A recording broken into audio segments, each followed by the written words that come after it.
What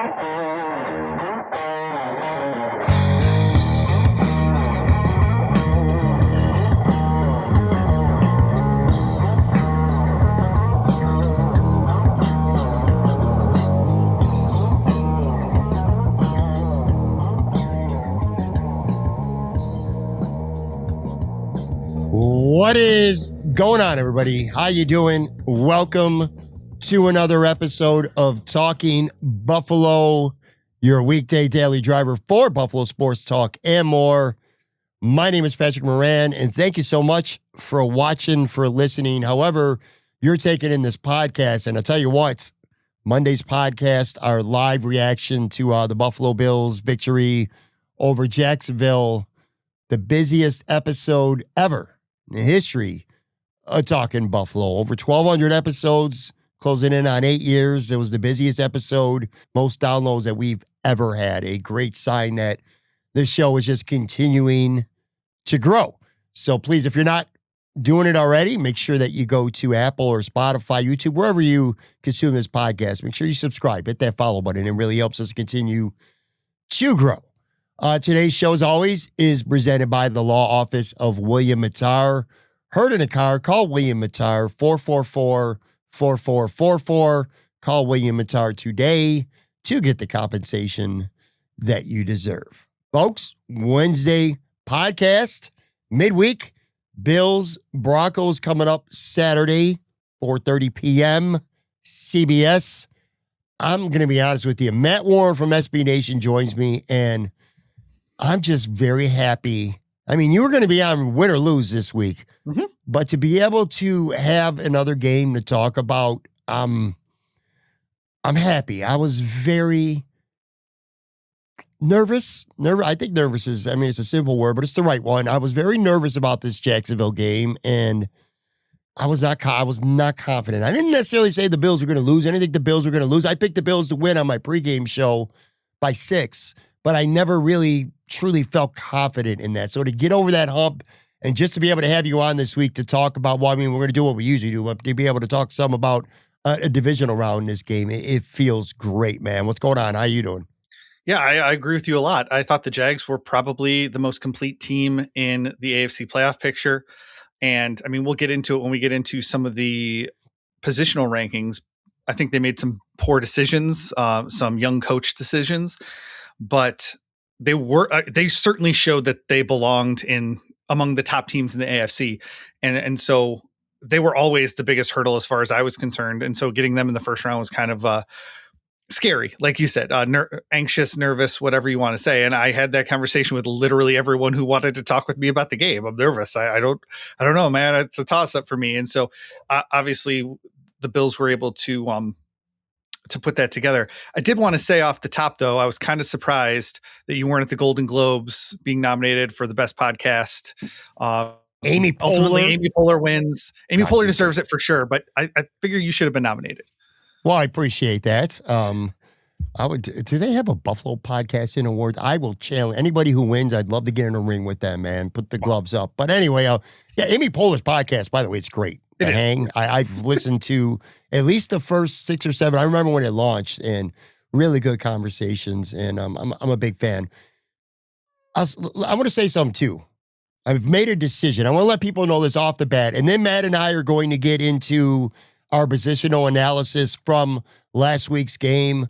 Not just, I mean, the grades are the grades, but it's also about, the game and kind of like big picture stuff. Then, of course, we're going to talk about Denver, get into a few other things as well. But I've made a decision, Matt. I'm going to share it with everybody right now, including yourself. Not that you care, because you'll be busy regardless. But for the first time in, I think, 3 years, I'm not going to do a live post-game reaction show on Saturday after the game is over. The Bills play at 4:30.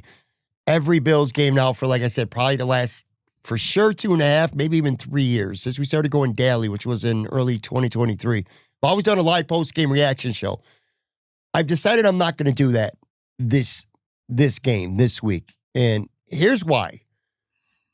This is fun. I do it all the time. It is a job, but it's not my normal job. And I don't get an opportunity to be a true fan enough. And every week, and it's partially because of superstition, and it's partially because I have, my studio in my home, my little home studio here, and I just go from my living room to my studio room and fire it up and get ready to do a podcast. But it's felt more like work to me than fun, the Bills games. I've noticed that lately, probably more than ever. And I've not watched the game with friends and partied and had a good time, a watch party in so long. And on a serious note, I also have a friend who's gravely ill in stage 4 cancer. And talked about a little bit before on the show, but I want to enjoy however this run goes. I kind of want to enjoy that and watch games, hopefully games, plural, with him. And again, a bunch of friends. So I'm going to have a party at the house Saturday. Nice. And I'm just going to drink some beers and I'm going to be a fan. I mean, I'm always a fan when I watch the game, but I'm not going to stress about, like a lot of times during the game, Matt, I have my laptop open and I'm writing down notes during the game. I'm not even really, you know what I mean? I'm like, what are we going to talk about on the podcast? How are we going to format that? This week, I'm just, especially because it's on a Saturday, I'm just going to sit back. I'm going to chill. I'm going to hang out with friends. We're going to party and we're going to watch the game. And I'm just going to have, win or lose, I'm going to have a fun time. I'll have a live show Sunday night, 9 p.m. reactions with Joe from Queens like I always do, but I'm not going to go on right after the year. I finally want to sit down and just enjoy a Bills playoff game and not have to worry about what the podcast is going to look and sound like afterwards. You know what I mean? I do. I absolutely know what you mean. It does change the calculus. My son has a hockey game on Saturday at 4:40. So it's literally at the exact same time as the Bills first half. Yeah. So we haven't done that math yet as far as like whether I'm going or not. Cause I know they'll have the Bills game on in the warm room and I could watch it on my phone while he's like not on the ice and all that stuff. But we'll see how that ends up happening. That's TBD for us, but I totally understand that you can't really like enjoy the game because you're constantly taking notes or jotting down things that, oh, this would be interesting. My kids say that when they watch games with me, they're like, you don't talk to us about what's happening. You're blue skying it, blue skeeting it, whatever it is. And so like, I made a concerted effort this week to not do that. And at least tell them the exact same thing I was skeeting out. So it is hard for some of us, like we'll call non-traditional media folks, like folks that are fans, but also, media members. Yeah. Listen, I mean, if I was covering the team and this was my full-time job and it's all I did. It's different. It'd be different. Yeah. I wouldn't not go cover the game. You know what I mean? Because I want to watch it with my friends. But as a podcast, I always want to keep in mind that I do my best to serve Bills fans or just Buffalo sports fans. And we do a show 5 days a week, but I also want this to continue to be fun. And if I'm I do sacrifice sometimes some things to be able to do a show 5 days a week because I do have a regular job. I also have a part-time little gig too. So I want this to continue to be fun. And if I'm not watching any games with my friends and having a good time, then it stops being fun. There's so many other good ones, man. Locked On Bills will be or the Bills squad will be on, I'm sure, right after the game. There'll be Shout with Perino and Talbot. There'll be a lot of good content after the game. So come check us out Sunday night. Plus, I'll have a whole night to sleep off a hangover and be able to put together some thoughts on the game, win or lose. Which, by the way, Saturday, 4:30 p.m., Tony Romo, Jim Nance on the call, Tracy Wolfson. Thoughts that they're playing Saturday at 4:30 p.m. What were your initial thoughts? I mean, I didn't care. No, it doesn't matter. I'm watching all 4 games anyway. And even before I was like, this is my favorite weekend of NFL football all season. Like, sure. I think these, like, cause like in the AFC championship and NFC championship game, like a lot of times you'll get a dud. But like with this, it's like 4 really solid games between 8 really solid teams. It always delivers in the divisional round in some way, shape or form. Like we had the dud Monday Night Football, but the rest of the wildcard weekend was awesome. And so like when you have multiple games, you tend to not get as many stinkers. And so,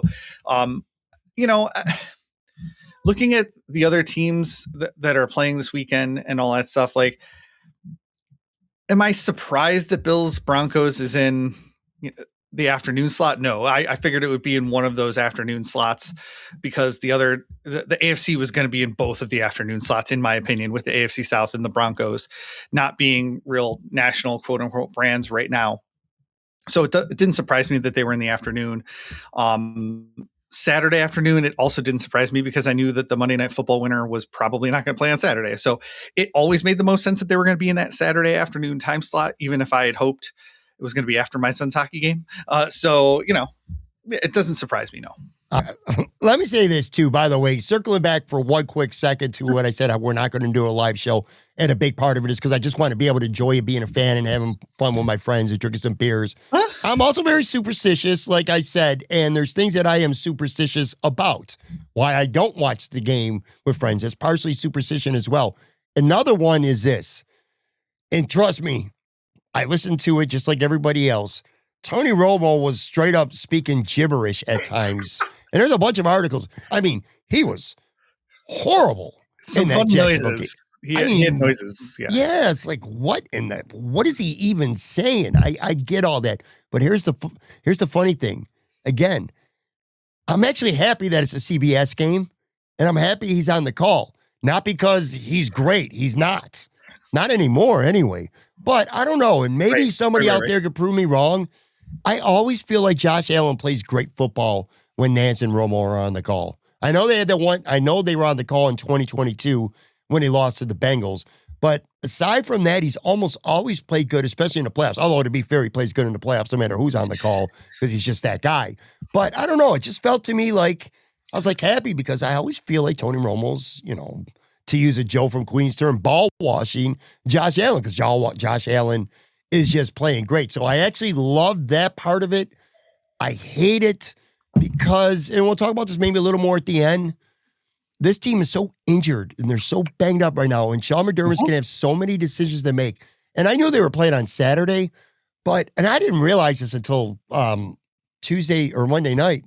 The difference between playing at 4:30 and 8 p.m. is huge in terms of practice squad elevations and roster decisions. Like the Bills have to have their practice squad elevations, their two guys, at 4 p.m. on Friday. They need to know who's going to be on this team, who's going to be playing, who's active and who's not. Whereas if they were playing at 8 o'clock, they would have had all of Friday to sleep on it, see how, get an extra day of how injuries heal. And they would have had till Saturday, a couple hours before the game, to make a decision.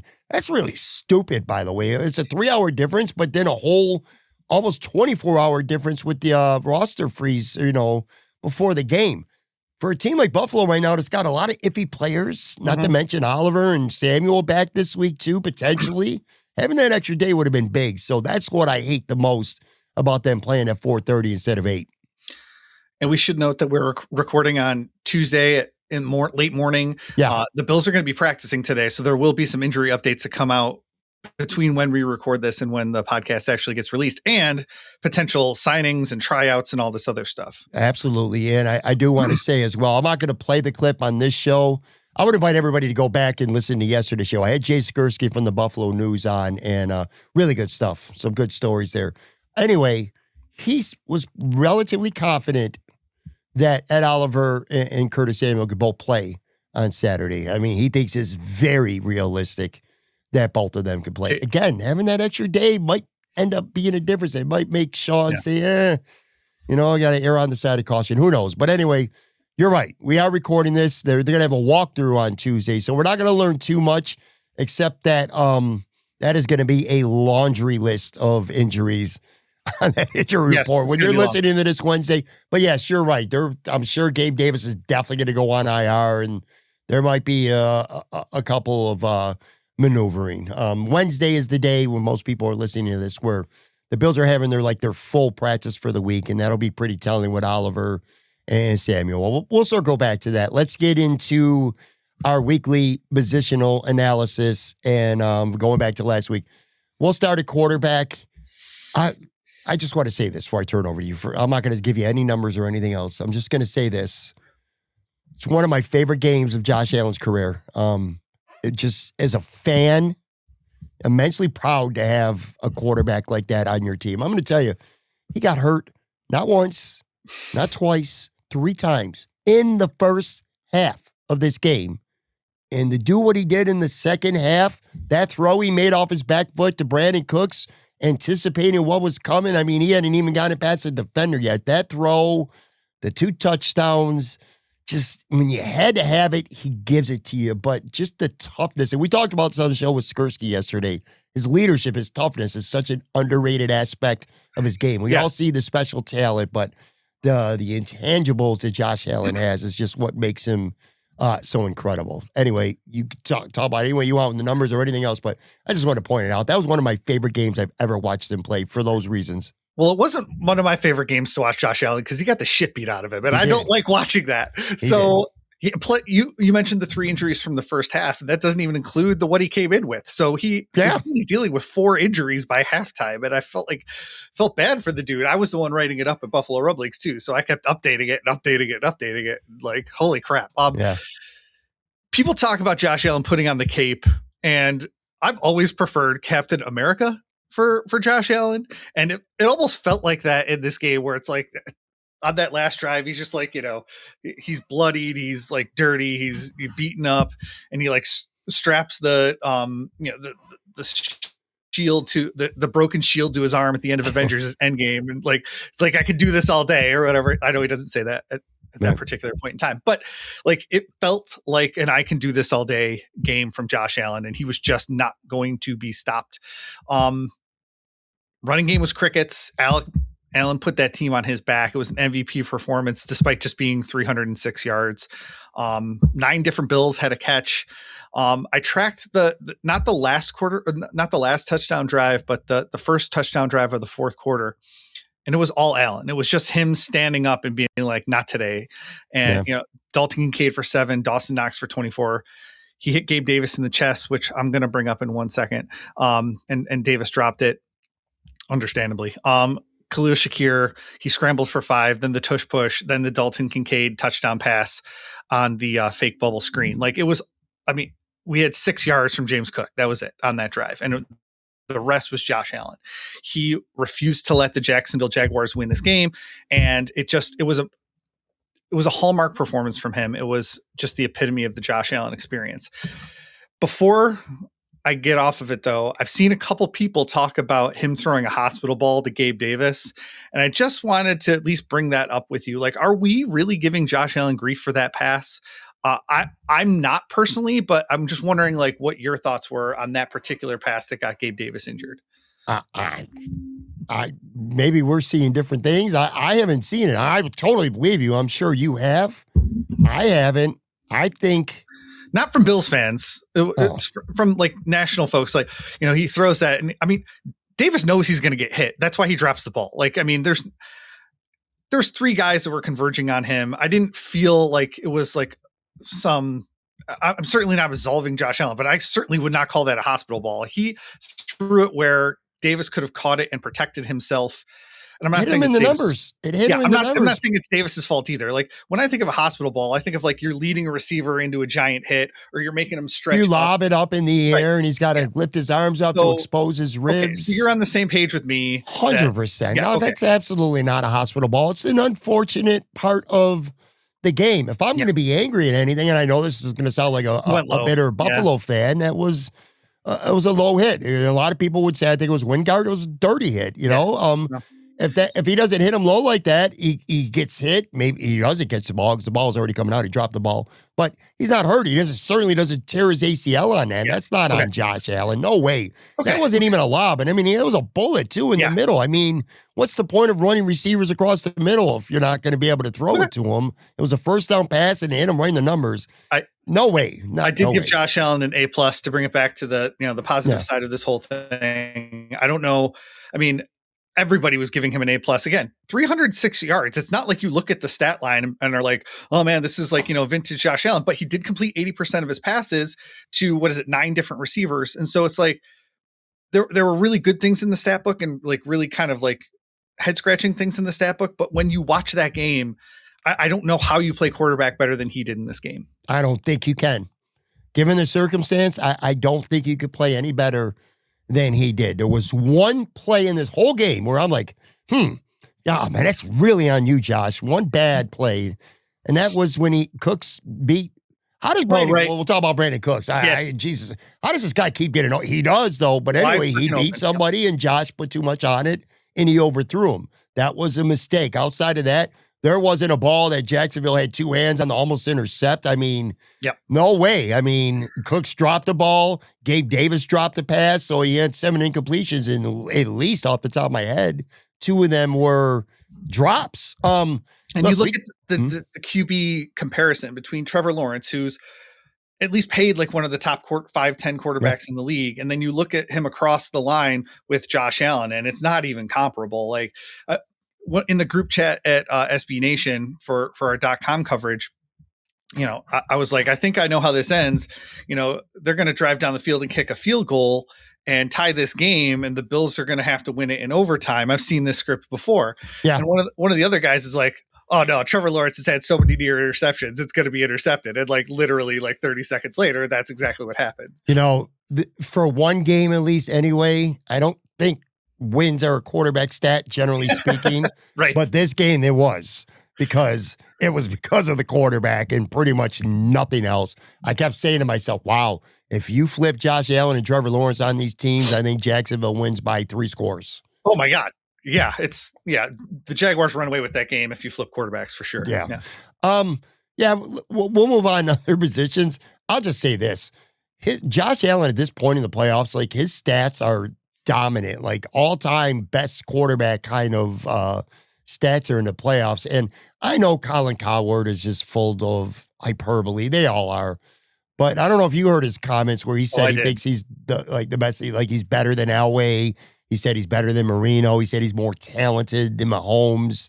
And he really might be the best quarterback. I'm gonna wait and see. We'll talk. We'll have that conversation when his career's over. But he just does special things that nobody else does, man. Which is why I ripped all the talking heads last week, like Cam Newton and what's his name, Ryan Clark, for being like, "Oh, this is some sort of determination on the status of Josh Allen's legacy." Like that's complete bullshit. That guy is playing his ass off in every one of these playoff games.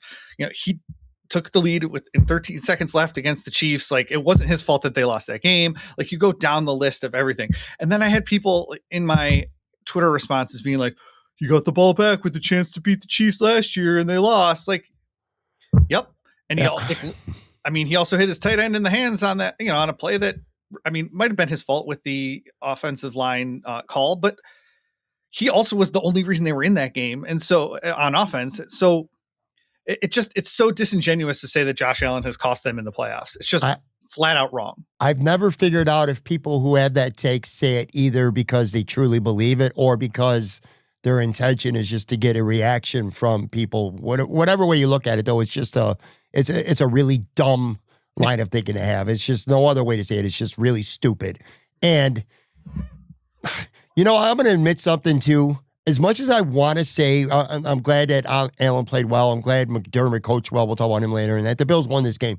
As much as I want to say, I would have paid any attention. I would have blocked it all out. It would have been, and I don't swear often on the show, at least when I have you on there, but I'll say this.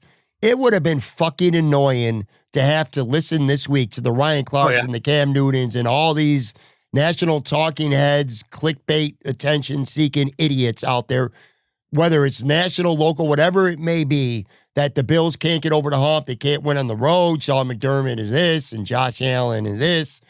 To lose that game, you knew it was coming. So I'm just so happy that I don't have to deal with it because it just would have gotten exhausting. It really would have. Let's get to running backs, and then we'll get to a quick break here, too.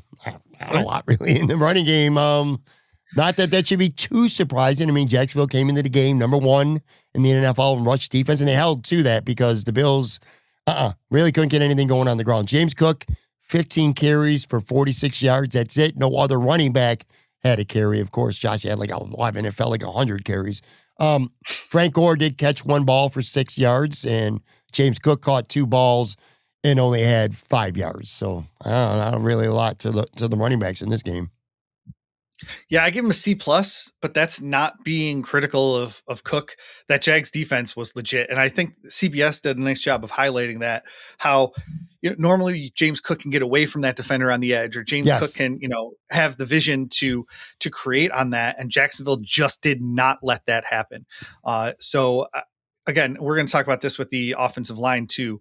I just think that Jags defense is so legit that saying a C plus for James Cook isn't necessarily a dig at James Cook.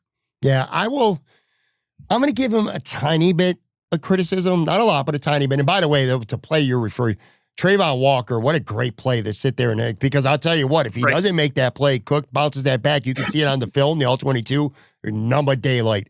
That dude's running for a long time, if not scoring a touchdown. Yeah, they were really good. To me, this is more, to your point, this is more, let's credit Jacksonville instead of criticizing the Bills running backs. But I will say, mild criticism, there were a couple, not a lot, but there were definitely a couple runs when you watch it back where James Cook hit the wrong hole. Like there was one or two where if he hits the right hole, there was a hole. He just didn't see it. And that's very rare because his vision has been literally elite all season long. So he did miss one or two opportunities to, instead of getting 1 or 2 yards where he could have gotten 8 or 9 yards. But again, I'm nitpicking a little bit. I also say this. James Cook kind of took a beat. This was a physical football game, man. James Cook took some direct, hard hits, more than we're used to seeing. And going back to Josh, too, this kills the narrative that, hey, James Cook carries this offense. And if James Cook goes, the Bills' offense goes. Matter of fact, the Bills were, I think, 11-1 this season when James Cook had 100 scrimmage yards or more. James Cook didn't even get to 51 scrimmage yards. And the Bills still found a way to win. Again, more testament to Josh Allen and the defense, too, which we'll talk about. Yeah, and the running back thing that you just mentioned, Cook left at one point with like he got hit in the hip or like the quad area, somewhere like that. Yep. Ray Davis left the game after his kick return fumble. Yep. Ty Johnson was already out of the game because he was hurt. So, I mean, it really could have got down to Frank Gore and Reggie Gilliam toting the rock in this game. And so I was glad to see that everyone was able to finish the game, and we'll see how the injury report goes. But like you said, it's going to be a long ass injury report. And yeah, I didn't mention Ray Davis among the running backs anyway, because he didn't have a touch. And didn't have a touch in this football game. I don't like that. Real quick, then we'll get to a break. I don't know about you. I kind of felt like this offense looked a little off without Ty Johnson out there. Like there were certain situations, I guess it would pretty much be when Ray Davis was in the game, where I'm like, man, this offense could definitely use Ty Johnson. I do feel like, I don't know, he was limited. Jay brought this up on the show yesterday. He was limited last Friday at practice, so at least that could potentially be a good sign. Getting him back, I think, for Denver on Saturday could be huge for a lot of reasons. I think they missed him a little bit in this game. Yeah, they had Frank Gore in on one of the first third downs of the entire game. And that's it surprised me so much. I tweeted it out. And because they obviously rely on Ty Johnson's brain. And this is not a dig on Frank Gore. He just does not have the experience that Ty Johnson has. Correct. And so Frank Gore has always been good at like blitz pickup and all that stuff. But just like having your super inexperienced running back in there on one of the first third downs of this playoff game sort of surprised me when Ray Davis is there, to your point earlier. Yeah. And they mixed it up on third down. They did have different guys out there. It wasn't like every time Ty Johnson would have been out there, it was Frank Gore. So I wanted to make that clear. I just have a better sense of confidence when it's Ty Johnson out there, if it's not going to be James Cook in certain situations anyway. So hopefully he can get back. Anyway, all right, let's take a quick break. Coming back, plenty more with Matt Warren.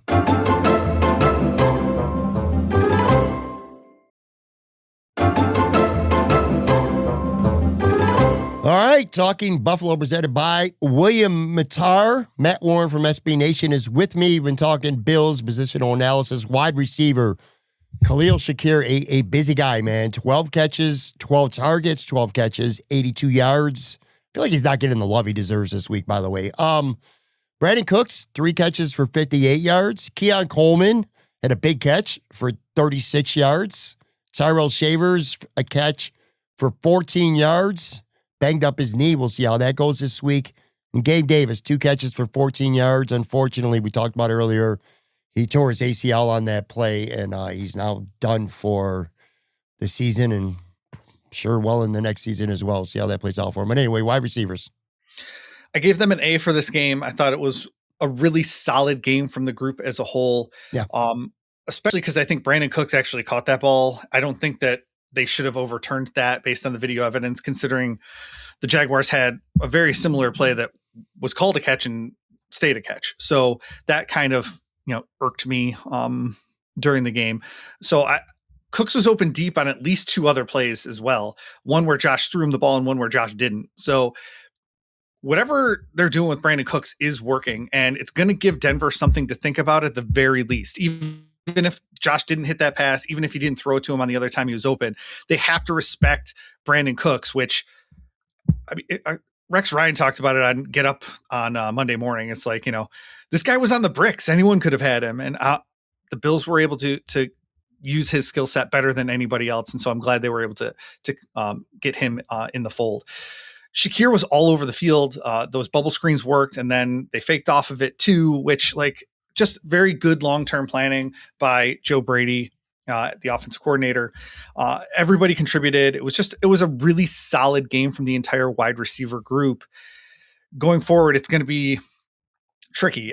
If they don't get Curtis Samuel back this week, I don't know how they're going to roll out a wide receiver group that has any sort of experience. I mean, are we calling up Steven Gosnell or, something like that? Like, that's where we're at right now.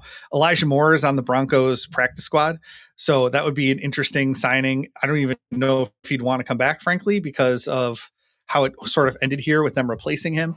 But they're hurting at the wide receiver position. If Terrell Shavers, say his knee swells up because he left the game and came back and was able to finish, but say his knee swells up Monday, Tuesday, obviously Gabe Davis is not coming in. So they're down to 4 wide receivers, and that's not a great place to be. Mikael Hardman's season. Yeah. Yes. Let me ask you this. He's got one target this whole season? Yeah. Is that right? I have no confidence I think in him if he's got to play. I mean, I'm not saying he's got a lot of playoff experience, man. But we used to say that about other guys too. Let me ask you this. Am I overreacting when I say that this probably was the best game of the season for the Bills wide receivers collectively as a group? I mean, Shakir catches 12 balls on 12 targets for 82 yards. And again, a lot of those he took nothing and made it into at least something. He was really good in this football game, and that was just the guy that Josh was going to go to, and for good reason. Brandon Cooks, 3 for 58. Now, he did technically have a drop, which I agree with you. That was not a drop I don't understand to this day. And if that's ruled a catch, he's got 100 yards again. He had 100 yards against Philadelphia. I don't know what it is. I mean, the big question is, will he hold on to the ball? The question isn't, is he going to get open? This guy is getting open. I don't even know what to think right now because the Bills receivers just don't get open, but this guy's always open. And I'm not talking 5 yards down the field. He's getting open 2-3 times a game. Yep. Intermediate to deep. I mean, I don't know what it is, but it's working. He's getting open. Again, Keon Coleman had a big play, and that 36-yard catch led to a touchdown, the Josh Allen rush touchdown. Tyrell Shavers had that one catch for 14 yards, and he's a good blocker. And then again, Gabe contributed a little bit. I just thought this was all around a great game for the wide receivers. I really do. Absolutely agree. And I mean, I gave him an A. I think it's the first A I've given him all season. Week 1 might be the only one where Coleman kind of went off against the Ravens, had the nice play in the end zone off the deflected pass for the touchdown. That would be the only one that I can think of right off the top of my head that we even talked favorably about the wide receivers. So being able to talk about them in near glowing terms in this game, it's pretty great. Yeah, it is. And you're right. We will see how things play out this week because Shavers, McDermott said they were evaluating. I never love when he says evaluating. That usually is not good to get back that week. So Keon Coleman's going to have to step up because, I mean, you're going to have Shakir, you're going to have Cooks. Keon Coleman might end up being that third receiver. And then hopefully you got Samuel for your fourth, Hardman for your fifth. But if Samuel can't go, Hardman's going to have even a bigger role. I never thought of Gosnell as a possibility until you just said that 5 minutes ago. And I'm like, oh, shit. That could happen. We'll see. Anyway, a little early in the week for that. Let's get to other stuff here. Tight ends. Dalton Kincaid, 3 catches, 28 yards, and a touchdown. Dawson Knox, 3 catches for 30 yards. Statistically, in the passing game anyway, that's it. What do you got? Yeah, I really liked what the tight ends were doing. It was interesting that Hawes was officially the starter. He was on the field for the first play of the game. I thought that was cool. He played 35% of the snaps, Knox 48, Kincaid 44%. So they're really mixing in all three of them into the game. And I noticed all three of them blocking at different points in the game. Kincaid out on the edge on one of the Shakir bubble screens. Knox had a nice pickup on a pass rush where they kept him in to block. And then Hawes is obviously always all over the place as far as blocking goes. But they also had two false start penalties, one on Hawes, one on Knox, that both ended Bills' drives. Hawes was the first drive of the game where they punted. Knox's was the one that stopped them from scoring. Well, stopped them from scoring a touchdown. Matt Prater kicked a long field goal on that right after that false start play. So, you take the good with the bad in that particular instance. Not drive killing penalties on their own, but they did end up not converting on those downs. So I did give them an A for this game. It probably would have been an A+ without those penalties. Let's move on to offensive line. Josh Allen was only sacked once, officially hit 3 times. And I'll also say this too, like we talk about Josh getting beat up, some of that at least anyway, like he got hurt on a rushing touchdown. He got hit in the head on a scramble on a run, and the pinky was when he threw the ball and he hits a helmet. But anyway, 1 sack, 3 official hits on him, but the running game couldn't get going. Only 3 yards per carry for the team in this game. And again, Cook might have had 1 or 2 opportunities, but not a lot. I don't know. What do you think? This is kind of it's a very nuanced one. Right. It's a tricky one. I ended up giving them a B-. Like you said, only 1 sack allowed. The Jags defense is really good at the second level and rallying to the ball, but the offensive line just wasn't getting a good push in this particular game. And so if you're going to call them one of the best offensive lines in the NFL, they need to be able to push around at least a little bit one of the best defenses in the NFL. So they weren't able to do that. So it knocks them down a little bit in my estimation. But I think there were some slivers for Cook, as you said before. He just didn't necessarily hit them. So, I don't know. I gave him a B-. Osiris Torrance carrying Josh Allen 10 yards was pretty fun to see. Well, it was more like 7, but whatever. I want to get to defensive tackle, and I want to say this.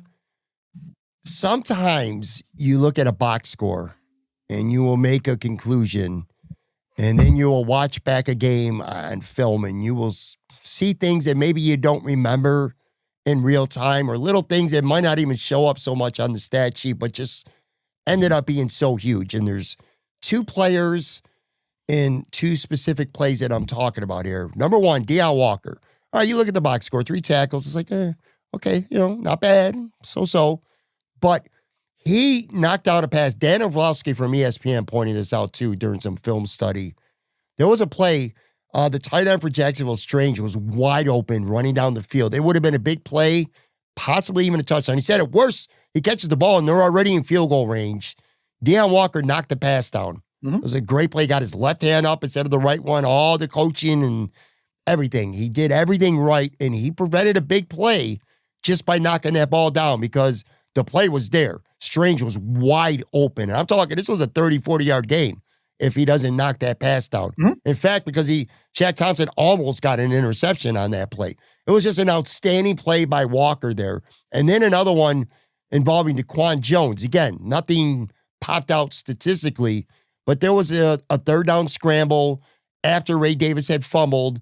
Jacksonville's in the red zone. It's 3rd and 12, and Trevor Lawrence scrambles, and a combination of Cole Bishop to safety and DaQuan Jones from the backside hustling got Lawrence down after 10 yards to set up the 4th and 2, where the next play Shaq Thompson made that big stop and his shin ended up being down after the challenge. My point is, that stuff doesn't show up in the stat box often, Correct. But DaQuan Jones and Deion Walker, those 2 big plays were absolutely huge in this game. So you got that. And then the other, Mathis, sink snaps, nothing. TJ Sanders, it is what it is. Let's hope he's a factor in year 2. We didn't even have a pressure in this game. I think he played 16 snaps. But anyway, defensive tackle, I said anchored by a couple big plays, in my opinion anyway. and Larry Ogunjobi inactive, which was one of the surprise healthy scratches that I saw. So Terrible signing. well, yeah. I mean, we talked about it after week 18. He played his butt off, and now he was inactive for the wildcard game. I will say this about the defense as a whole before we kind of kick off all the grades. The Jaguars going for 6.7 yards per rushing attempt is very bad. Thankfully, despite it being a one-score game the whole time, they decided to trust Trevor Lawrence, and we were blessed by that. Like, I'm just saying that right off the bat, because these grades would all be probably a letter grade lower if they just kept handing the ball off instead of throwing it with Trevor Lawrence. We'll just throw it out there. So I gave the defensive tackles a B for this game. I agree with you 100% on Deion Walker. He was the lead I had written down as well.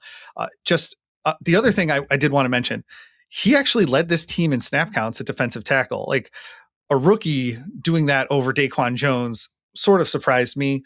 It was only like 2 snaps, I think, more than Daquan Jones, but it shows the level of trust that they have for him, even at the end of his rookie season. So the defensive tackles played really, really well, but also the Jaguars rushed for 6.7 yards per attempt.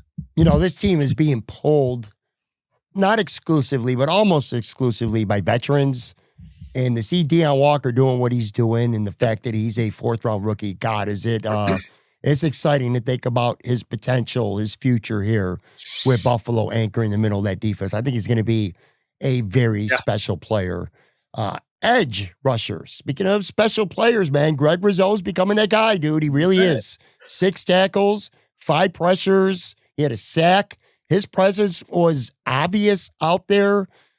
Nice turnaround in this back end of the season. He has went from a guy that a lot of people, including myself, obviously, that were bitching about the contract that he got. He has really turned his play up. And my biggest criticism of him goes back to last year. I called him a no-show at Arrowhead in the AFC title game because he was a no-show last year. Well, he showed up in this game. He was fantastic, which is a lot more than I could say for Joey Bosa. I mean, he was bad.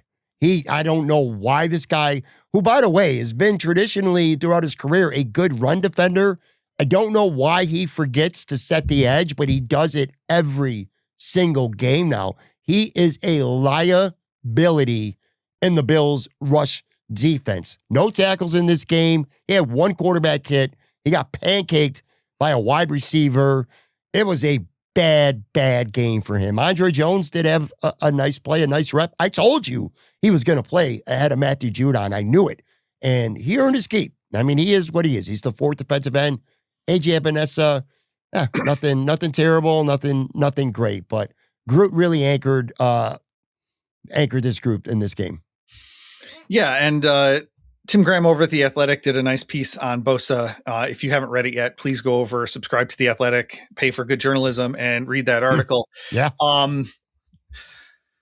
So yeah, I had Groot written down. He played 80% of the defensive snaps too. So it wasn't just that he made impact plays. They kept him out there for a lot of this game. Sean McDermott doesn't love doing that with defensive linemen. He loves rotating guys, but he will do that when they need big plays and when they need big players to step up. And that's exactly what Greg Rousseau did in this game. It was very, hopefully people stop giving him grief. I know it's what have you done for me lately? Like, if he no-shows this game, people are going to say the same crap that they did last year, but he played really, really well in this game.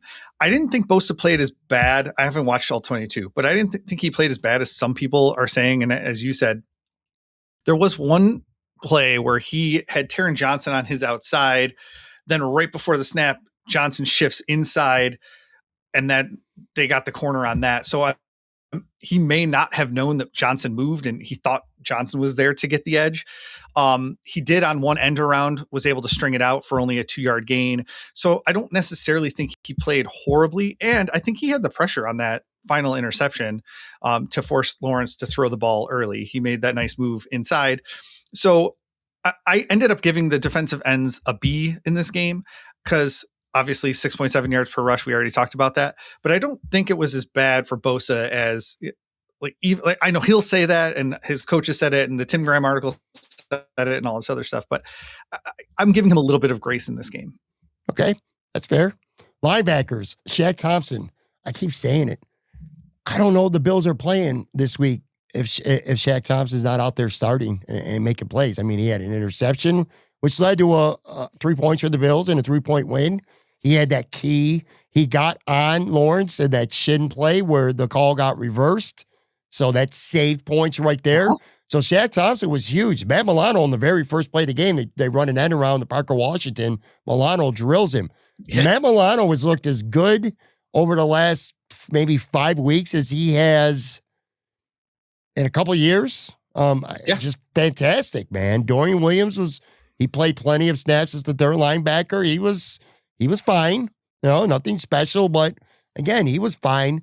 This team, not only did they not miss Terrell Bernard in this game, which I was afraid they were going to because of Jacksonville's receivers and the tight end in the passing game, I think they were better off with him not playing in this game. Now, that might be a different story if he can get back this week against Denver.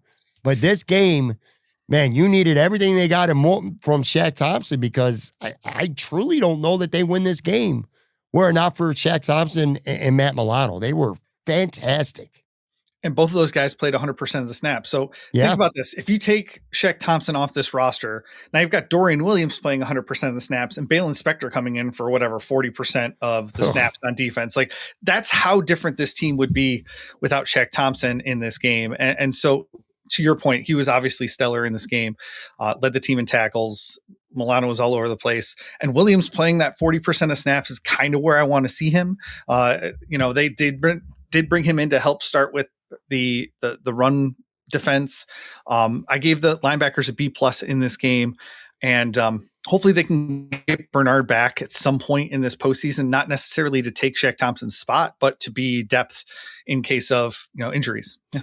When you were just talking, I went on my laptop and I wanted to know because I couldn't even remember. It was so low key that I couldn't even remember. Do you remember when the Bills signed Shaq Thompson? It was in August, wasn't it? June. It was late. It was June. It was June. It was after June, though. But it was June 10th. The Bills signed him to a 1-year deal on June 10th.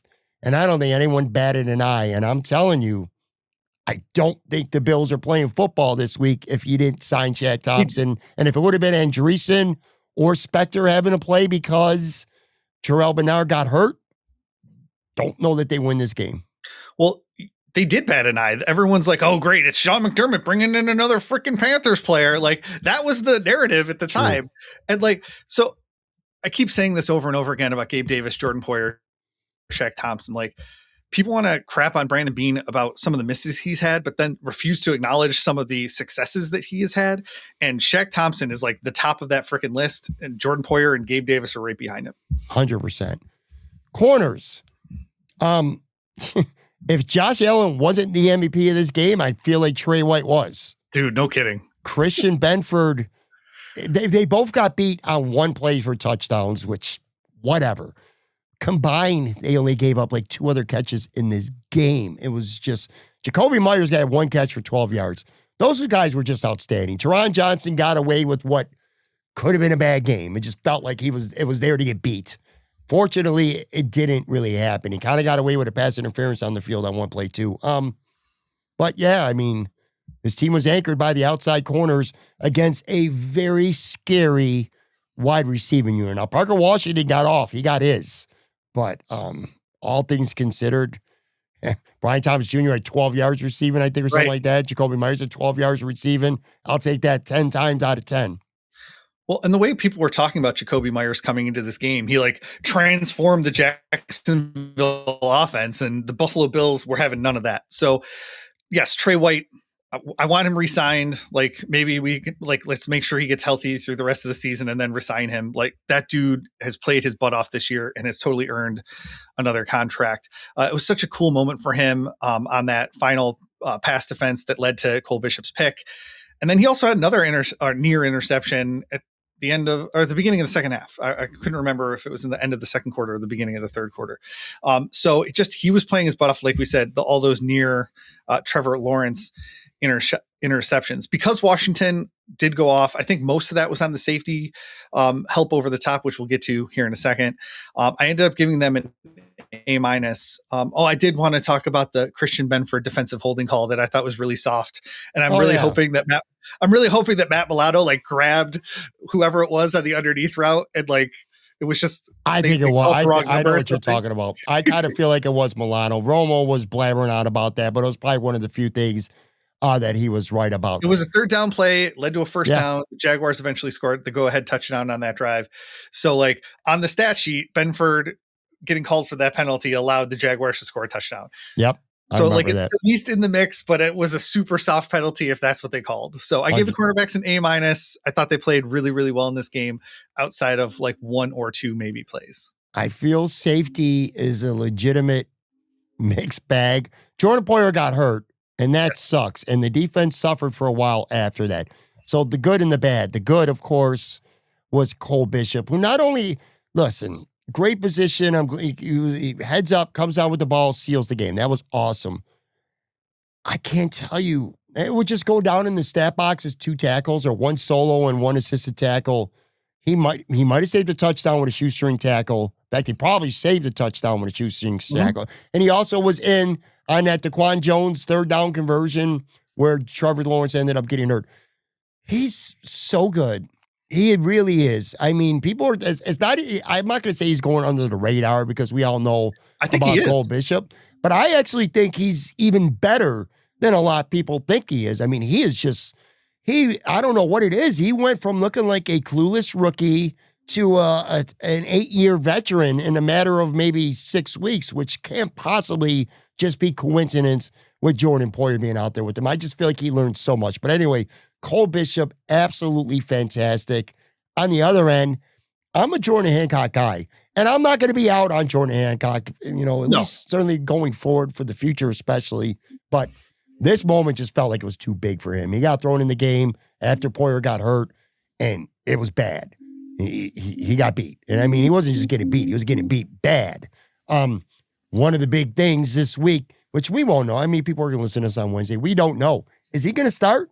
Is Cam Lewis going to start? Is Savage going to start? I can't see Hamlin starting. He's practiced 3 times in 4 months or 3 months. I sure as hell hope not. Don't give me that look, Matt Warren. I think it's going to be Damar Hamlin, but whatever. Oh my God, please don't tell me that. Anyway, we'll worry about next week. But this game anyway, great Cole Bishop, anything but great Jordan Hancock. Yeah, certainly not out on Hancock. We just talked about Bishop looking lost in his first season, especially his first postseason. So, I mean, Hancock can certainly work his way, into a much better position in year 2, year 3. So definitely not out on him, but he was a liability in this game. Cole Bishop everywhere he's supposed to be.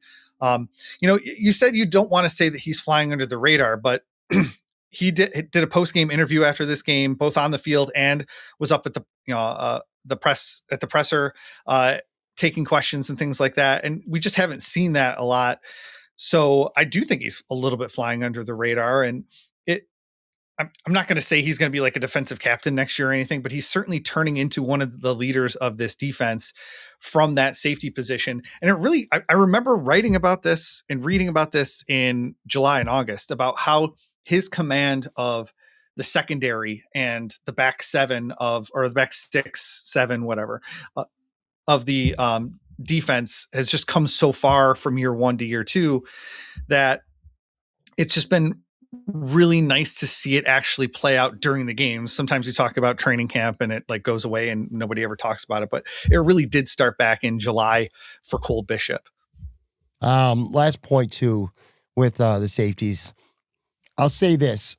If the silver lining with Jordan Hancock is if the Bills decide to start him this week, he's got a full week of preparing to be the starter. Like he'll be in with the ones on all the reps. You know what I mean? So and he understands the speed of playoff football. Like, I mean, it really is kicked up a notch going from the regular season to the postseason. Welcome to the NFL, kid. Like, there you go. Like, speed is a fact. Speed is an asset of his too. The kid's a good athlete. Anyway, all right, let's take a quick break one more time, and we'll be right back. Going to wrap up positional analysis, talk a little bit about the Denver Broncos.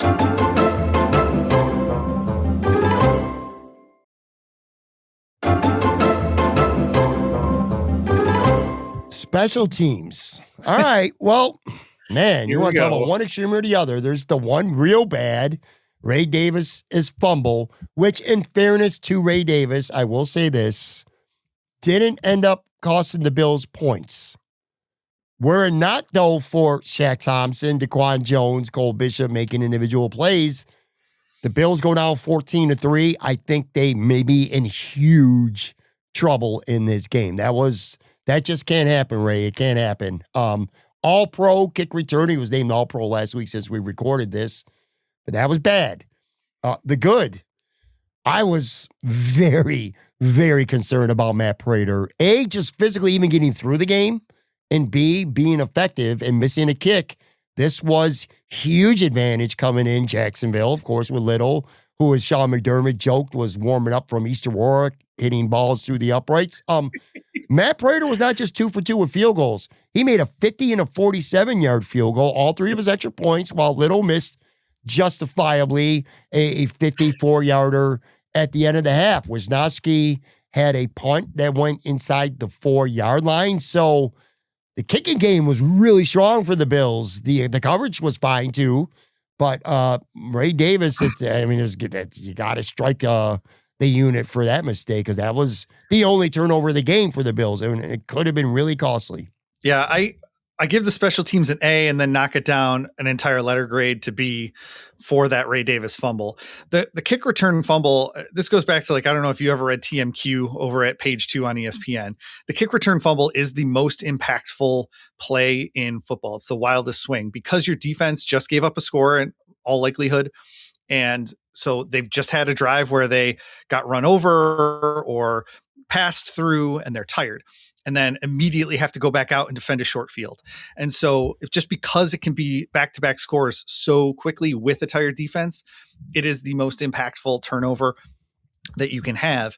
And so, yes, he got lucky that the Bills were able to stand up after just giving up a touchdown score and stopping the Jaguars from going for it, from scoring in that position. So it was a super impactful turnover, even if it didn't amount in points. And I'm glad the defense was able to dig deep for it. But yeah, Wisnowski had 43 yards per punt, including that one that went out at the 3. It was gorgeous. And I did write down ball don't lie field goal for the end of the first half. They did not get that snap off, fellas. Ridiculous. Ridiculous, man. It was ridiculous. Coaching. I'm going to drop 2 quick hot takes on you. Obviously, Josh Allen is the biggest reason why the Bills won this football game. The second biggest reason why the Bills won this football game is because I think Sean McDermott coached circles around Cohen and Jacksonville. Mm-hmm. I really do. Between the defensive coverage disguises that clearly were affecting Trevor Lawrence, and also Jacksonville's self-inflicted issue, which you brought up earlier in the show. You're averaging 6.7 yards per carry. Your quarterback threw an interception early. He actually almost threw 2 or 3 other interceptions relatively early in this game. You would say, all right, man, we're just going to pound the football against a team that really cannot stop the run. We're going to keep running outside because the Bills cannot contain. And they could have had a lot of success, but they just insisted. It's almost like he wanted to say, hey, my quarterback is as good as yours, so we're just going to continue to throw the football. I just thought it was brain dead, and Sean McDermott took huge advantage of that. This team was ready to play, so there's that. And then I'll tell you that touchdown to Dalton Kincaid, it was dialed up. We give Joe Brady so much crap. What a gorgeous and beautifully timed play. Everybody, including us, I'm sure, thought that was going to be in motion, a screen out to Khalil Shakir. The Jacksonville Jaguars certainly did. All-pro linebacker Devin Lloyd, for a brief second, thought it was. Newsome, the corner, thought it was. Kincaid fakes a block, slips out. Great throw from Josh. Touchdown. It was just a beautiful play call at the perfect time.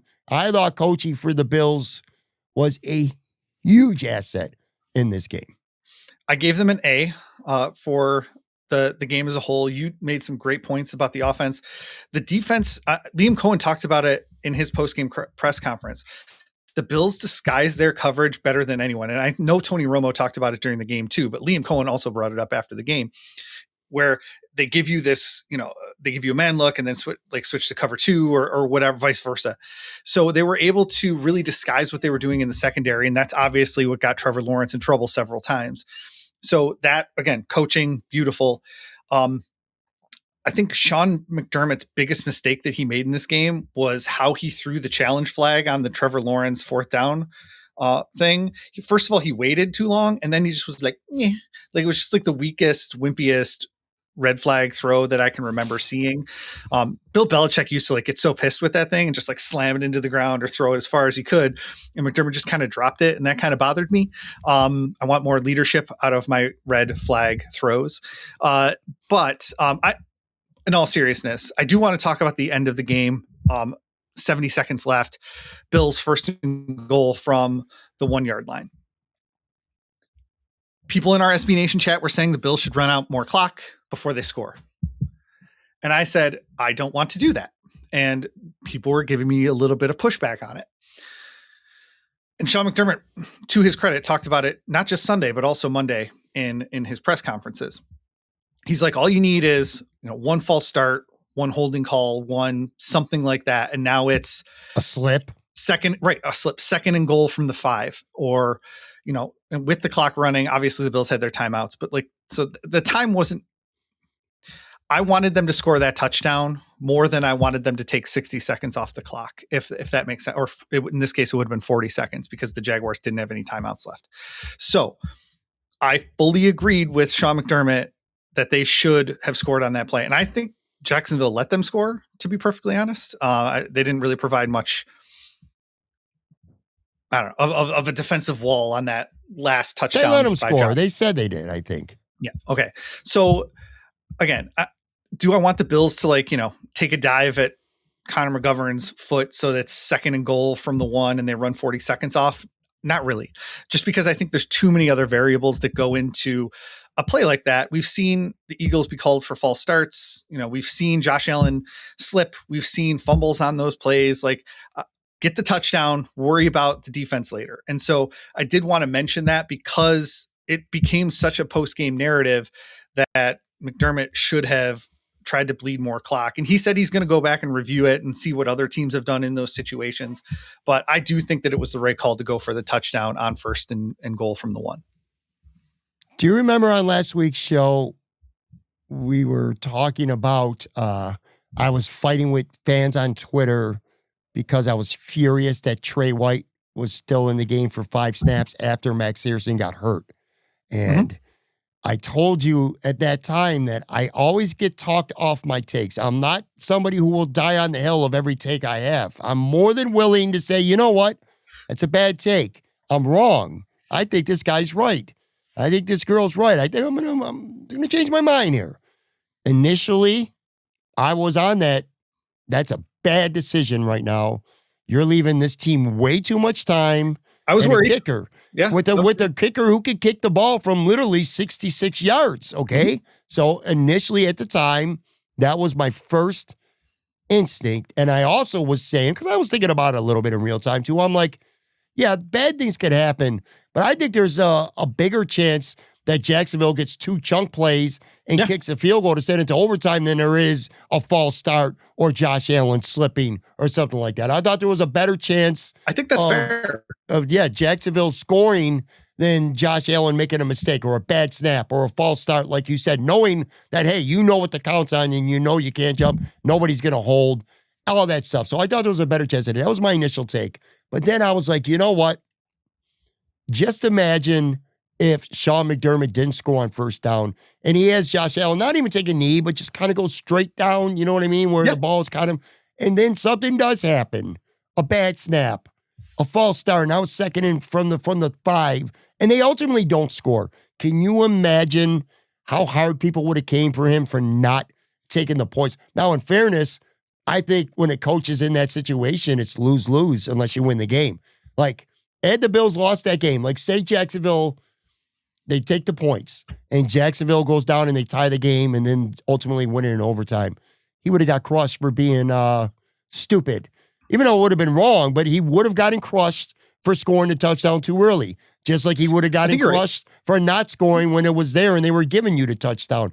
It's one of those coaching situations where it better work out for you or you're going to be wrong no matter what. I do think you're right. But I also think that if he does that and the Jaguars get those 2 chunk plays, kick the field goal, then they win in overtime. There's a lot of other plays that you can at least talk about that, like, this is why he did what he did.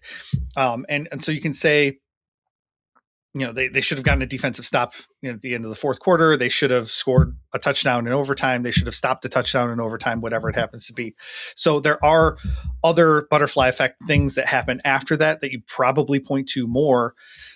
So yeah, I agree with you that it's probably a lose-lose for him if whatever happens doesn't work and they don't win the game. I think that there's more upside of going for it there than trying to get too cute with it. And I think that's ultimately what he said on Monday too. I think, coaches are always learning in the league from whether it's their game or other games. I guarantee you that in the future, they'll devote practice time to that situation specifically. Like, here, Josh, here's how we're going to take the snap, but not take a knee. We're not going to lose a yard, but we're also not going to score. How, practice getting the ball and just putting it straight down on the ground, having the ball hit the ground first. It was not a fumble, right almost where it was. You know what I mean? I think they'll practice for that situation in the future. But, yeah, look, it worked out. That's all that matters. I don't give a shit right now. I'm just happy that they won this game point blank. Denver, got a couple minutes left in this show. I'm calling this, I don't want to be real clear. Not only do I think the Bills can win, I do think this is all in all a better matchup for the Bills than last week. Mm-hmm. But there's adversity. Like, to me, this is adversity week. You have a short week, of course. Not only do you have a short week, but Denver has been off, it'll be 12 or 13 days by the play. They had a bye. So they're fresh. The Bills are battered. We all know that right now. Even it's funny because just 2 weeks ago, the Bills rested almost all their guys. And they're still beat up, one playoff game in. So short week, Denver's fully rested. Josh Allen is going to play because of course he is. But he's not going to be 100%. He's just not. All right, he's banged up, man. I'd be shocked if he's 100%. I'd be shocked if he doesn't miss practice time this week, which I'm not concerned about that. I'm just saying there's a lot of guys that are banged up. They got a lot of injuries and a lot of guys where we don't know if they're going to be able to get back. Ty Johnson, we talked about him earlier. I think that's a big one. Max Harrison, don't know. If Trey White and Bedford stay healthy, it doesn't really matter, but it could, Bernard could have a role in this game if he could get back. Who knows? The way Bo Nix likes to move around. Bernard is he's faster. Ed Oliver, Curtis Samuel, huge. We don't know what's going on. Practice window's open again. Jay Skursky was pretty adamant on the show yesterday that he thinks both of them have a chance, and he would not have opened up Ed Oliver's window this week if he didn't think he could get back. They could be in trouble at safety. That could become a sore spot right now. Without Jordan Poyer, whether it's Hancock, whether it's Lewis or whoever, that's a concern. And like I talked about earlier in the show, they owe all these injuries, decisions, roster decisions that have to be made. They got to make them by 4 p.m. Friday now instead of getting to Saturday. So that extra day hurts them too as well. So there's a lot of shit that they're going to have to overcome to win this game. Not to say they can't. And by the way, Denver's a very talented team too, especially on defense. Yeah, there's a couple other things that you didn't mention too about just the matchup in general. The Broncos have already played the Texans and Chargers twice this year. So they probably spent a good chunk of that bye week getting ready for the Bills, knowing it was going to be the Chargers, Texans, or Bills that they were going to be playing, or likely going to be one of those three teams. The Steelers were the other option that could have ended up in Denver. So they were able to do a lot of scouting that, even without knowing their opponent, because they've already pre-scouted the Texans and Chargers multiple times. So that was another thing that I did want to throw in there as far as the scheduling thing goes. Yeah. Sean McDermott's never won a road playoff game until this week. We already had that conversation, but he's also never won a playoff game on short rest. And so he's good coming off the bye. He's good with ample time to prepare, but we've seen this team not do great on short rest, whether it's a Thursday night game against like the Texans or things like that. So I'm just throwing all of that stuff into that scheduling mix as well. So it's going to be a tough task as far as, just generalities of the schedule and the injuries and all that stuff. But this offense for the Denver Broncos is not good. They are 14th in the league in scoring, despite having one of the best defenses in the league, giving them the ball over and over again. If I have to watch Bo Nix celebrate when he hugs Josh Allen at the end of this freaking game, I'm going to lose my crap, because Bo Nix is not a good NFL quarterback. He is mediocre as an NFL quarterback. If the Bills defense allows that dude to score enough points to beat Josh Allen and the Buffalo Bills offense, it's not going to be a criticism of Josh Allen. This Broncos defense is legit. It's going to be a criticism of the Bills defense, Sean McDermott, Bobby Babich. They need to hold this Broncos team under 20 points, in my opinion. There have been a couple games for the Broncos where they've done really well on offense. They scored 34 against the Packers. They scored 44 against the Cowboys, 33 against the Giants. But we're talking about like all these non-playoff teams. They have not been a prolific offense. They scored 20 against the Chiefs in week 17, 20 against the Jaguars in week 16, 24 to barely beat the Raiders in week 14. They scored 10 points in a win over the Raiders earlier this season, and 18 points in a win over the Texans. Like, the Bills defense needs to stand up in this game and be like, you're Bo Nix, you're not going to beat us. And if that happens, this could get ugly, just like last year did, where the Bills were able to get up big early and the Broncos had to play from behind. And that's not how Bo Nix is going to win this game. Yeah, I completely agree with you. They've turned the ball over, I think, tied for fifth. So I look at them and I look at this defense. And by the way, look, we're going to talk plenty of preview stuff over the next couple of days here on Talking Buffalo. But I can tell you this right off the bat. Right now, I'll tell you this. A big key, besides the turnover thing, that's huge, of course. The Bills, by the way, have not lost this year when they don't lose a turnover battle. They're literally 12-0. If they don't lose a turnover battle, they don't lose the game. It's been that way all year. I'll also say, to your point that you mentioned earlier, I don't have it in front of me, but I know historically teams on short rest in the divisional round playing the higher the team coming off a bye almost always lose. That said, I don't think Buffalo was a traditional wild card team, especially when they're Denver favored. is a team. Yeah, they're favored to win this game. Exactly. In Denver, against the 1 seed. Right. So I don't put a lot of stock into that, although you're right. Historically, the Bills have not played their best coming off short week. It's certainly something to keep your eyes on. But anyway, I go back to this Denver defense, and I'm like, the Bills got to have success on first down. They did not do good enough against Jacksonville. They got away with it, but you got to be unpredictable. They're really, metrically, everyone's like, well, Jacksonville's number one. This is going to be easier to run on Denver. I'm like, no, really, Denver's number two. You know what I mean? They're across the board. They are metrically awesome. You got to have success on first down. You cannot consistently have 2nd and 8, 2nd and 9, 3rd and 7, because if you do, Nick Bonito and Cooper and Zach Allen and Franklin Myers, those guys all at least got 7 sacks each. Bonito's got 14 this year. They'll hurt you, man. Yep. They could get after the quarterback. Surtain is awesome.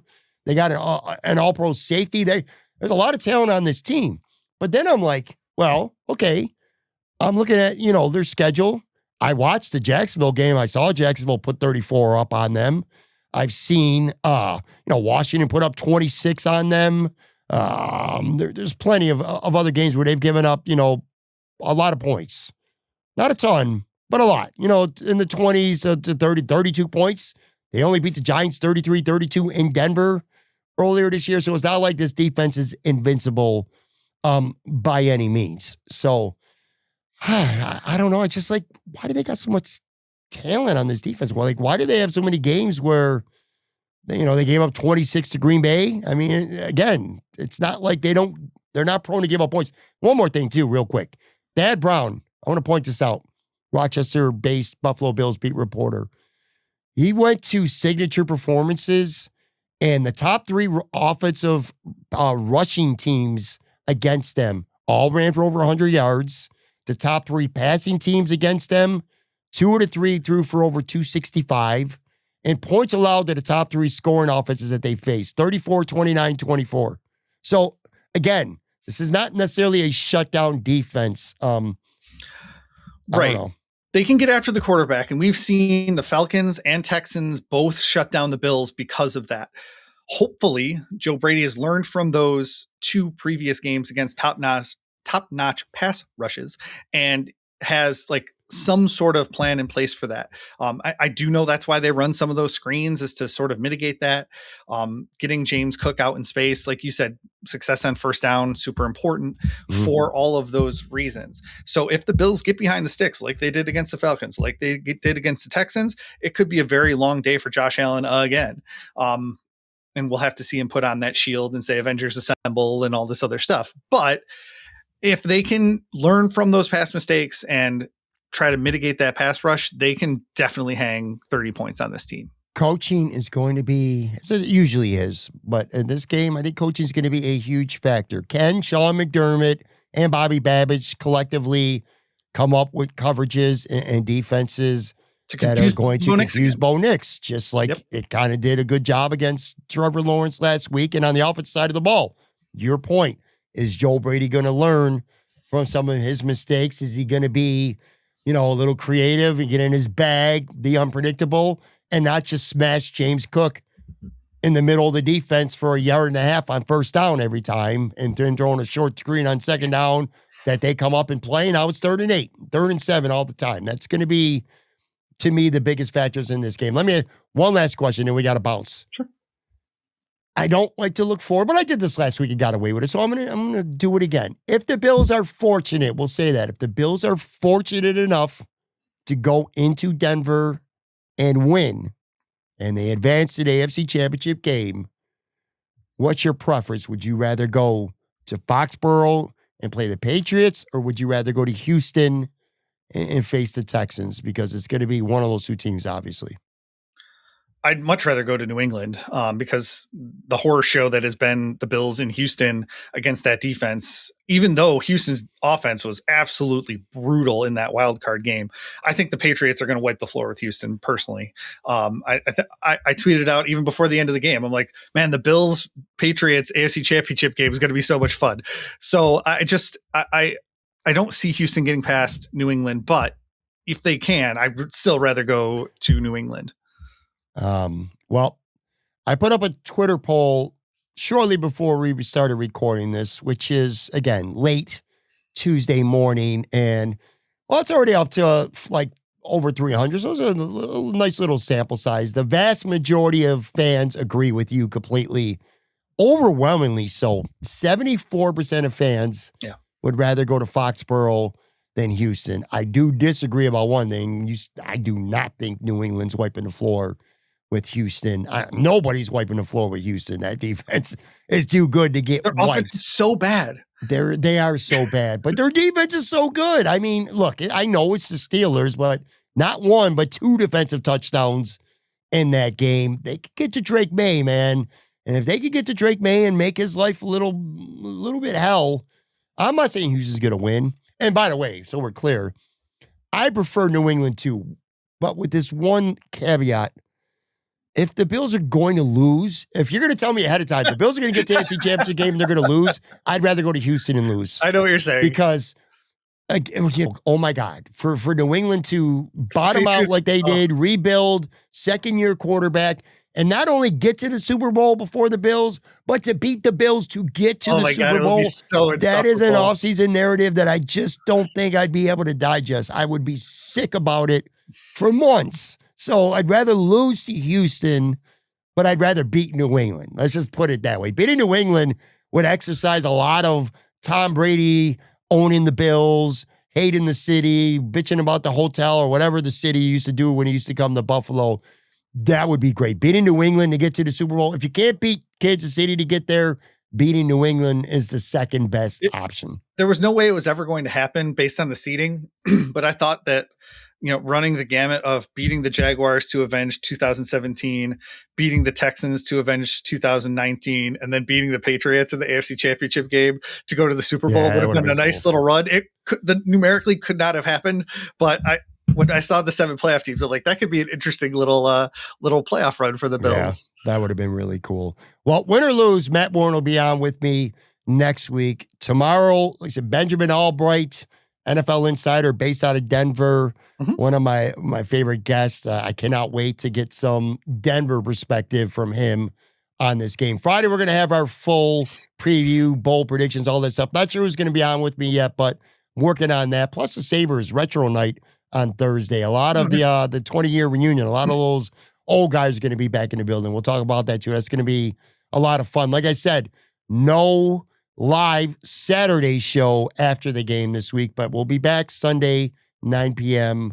live for sure. Make sure you follow Matt on his socials at Matt Rich Warren, Blue Sky, Twitter X as well.